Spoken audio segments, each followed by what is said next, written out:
Well, first I want to let you know that my brand new book is now available, The Truth About the Music Business, what every artist needs to know before they sign a record deal or before you even go after a record deal. I'm so excited about this book because I've signed I don't know how many different deals with labels all over the US, Canada, Germany, India, the UK, South Africa, and I've learned some stuff. Some deals were amazing and I would sign again in a heartbeat. Other deals, you could not pay me $1 million to re-sign because now what I know now about marketing my own music. So go to Amazon, pick it up, or go to smartmusicbusiness.com/truth, and you can get the book with a few bonuses as well too if you get it off our website. So either place, it doesn't matter, but let's talk about record deals, because I used to think that, you know, getting a record deal was the end of the journey. Like I thought like that was the goal. You get signed and then you've made it, right? But that's just the beginning of the journey, man. Like when I got signed, it was I didn't even get an advance.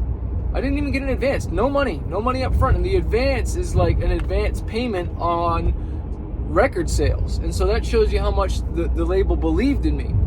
The only thing that saved me was the fact that I got a licensing deal.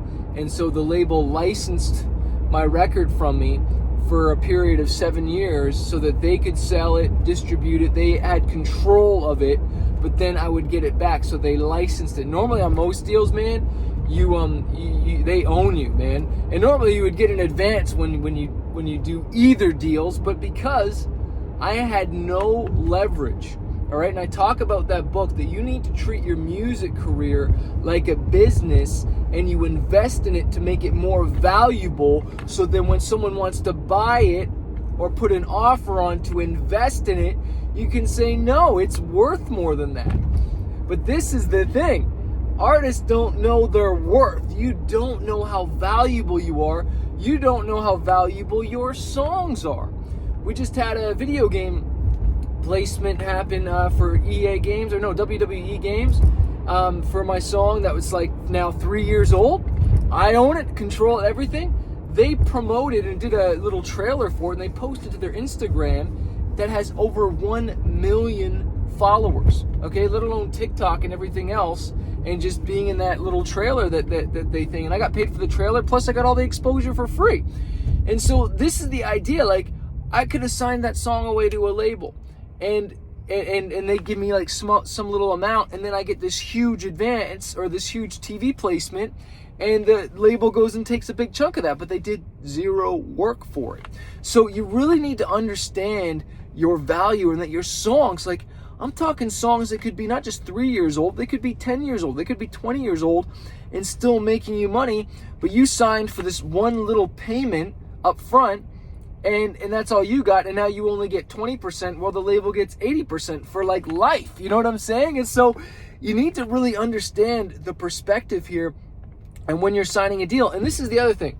I talk about this in the book, and I'm just so passionate about it. I'm just so excited about it because it's the best thing I've written. There's so much value in there. Here's the other thing, and there's a quote in there that says, when you get an advance from a label, right? It's an advance on your royalty sales. They pay you, let's say they give you $10,000. You pay that $10,000 loan back to the label through the sales of your records, TV placements, whatever, streams. You pay it back, but then you still don't own your music. Where if you borrow $10,000 from the bank, or you got a $10,000 mortgage on your house, you pay the bank back, now you own the house. Now you don't owe them anymore. And so one of the challenges I say to artists is, you know, what about taking out a loan, man? What about doing a small business loan?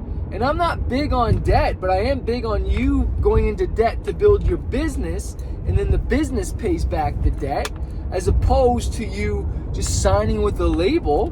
And how hard are they really going to push you? I know some big artists, man, where they're in their last part of their deals and whatnot, and the label's not really pushing them anymore. And it's just like amazing. Like I was saying to my wife, we're sitting down, and I was saying, look, I'm going to spend more money on my music than any label would, because I own it 100%. Like even if I did a deal with the label and they own 70% and I got 30%, they're still not going to spend as much as I'd spend because they only get 70%, where I got 100%. So I'm the most invested here. So if I'm going to take a risk, I'm going to take a risk on myself, right? But are there label deals that can work out really well? Yeah. I talk about the one that I did with EMI Japan, which is now Universal, and what a great deal that was. I don't have the connections and all that stuff to really market it properly in Japan. Sure, I could do YouTube ads, I could do Facebook ads, but as far as getting it in the stores, and I don't know if CDs are still selling like crazy in Japan. That's something I have to look into. I'm sure they're still doing pretty good over there. It wouldn't surprise me, but I don't have distribution like that there and the connections they have. I don't have the relationships of radio over there. I don't speak the language, so for me to really set up in Japan, I'd probably have to hire like a Japanese A&R for my label and really hone in on those connections if I really want to dominate that as an independent label, right? But for most of y'all in North America, UK, whatever, English-speaking countries, you don't have that barrier of language, and you can get in with people that just with online marketing, YouTube, Facebook ads, Instagram ads. And this is the other thing too, like you get on radio because you want exposure. You want eyeballs, ears, that's what you want, right? But there is a cap on any radio campaign. You're capped geographically by the country or the city or just where the radio station can reach. A radio station only has so much reach. But when you plug in online, you're guaranteed. Like it's like infinity, millions and millions and millions of people. You're into a global opportunity. And this is the other thing with radio, you're limited by genre, right? Like there might not even be big radio stations with your genre. Like the biggest is like what, top 40? Well, what if you don't do top 40? What if you do metal? Well, there's only so many big metal stations. There's only so many big hip-hop stations, right? There's only so many big classical stations. But then all of a sudden you plug into people who like classical music online. Now all of a sudden you're hitting millions. And you don't need a record deal or permission from anyone to reach those peoples or to start an ad or something like that and start promoting your music. So that gives you a different perspective, right? So one of the very first questions I ask in this book is why do you want a record deal? What do you think they're going to do for you that you can't do for yourself? And I understand you want to get someone to believe in you. Well, the first person you should get to believe in yourself is you. You got to believe in this. Second, you need to get a producer that can help you crank out the songs and hit songs. Other songwriters, get your team around you. And then maybe get a booking agent if you want to play shows. Or then maybe get a manager or something like that to help you. Or maybe you hire a marketing person specifically that's going to help you. And let me say this as well too. You want to stop thinking just these one-off things. Like these one-off instances. Like I ain't trying to just have a one-time relationship with somebody.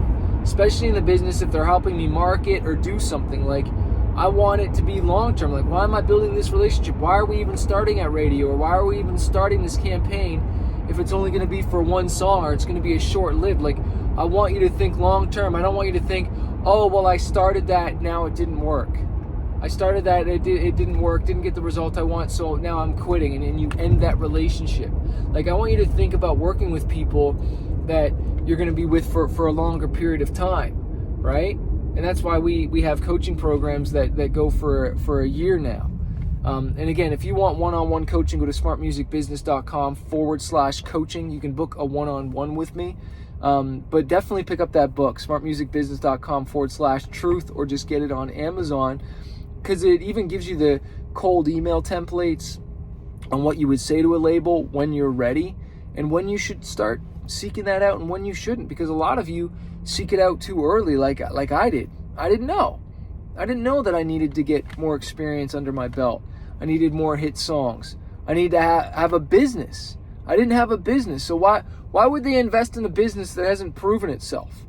Would you invest tens of thousands of dollars in a business that's not even bringing $1,000 a month back or even $500 a month back, right? Like why would you do that, right? If there's no proven track record, So you want a label to invest in you just because you've got you say you've got a hit song, or you say you've got something. Oh, you should just sign me. I'm dope, man.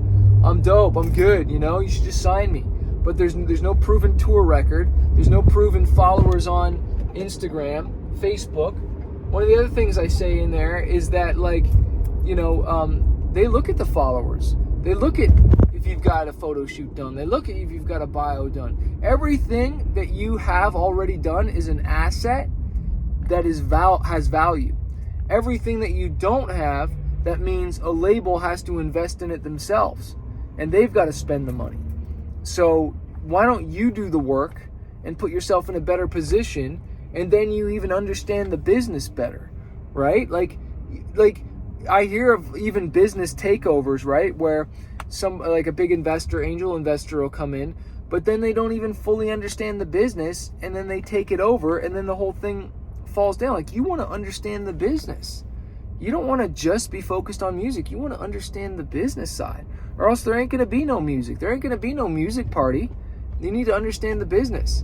All right, it's so important. You don't just. I think one time I said you don't want to outsource your love life.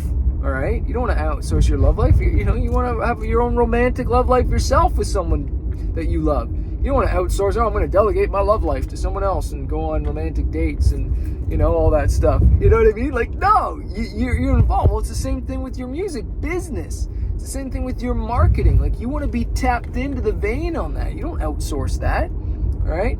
Go get that book, smartmusicbusiness.com/truth, or get it on Amazon. It's called The Truth About the Music Business: What Every Artist Wished They Knew Before They Signed a Record Deal.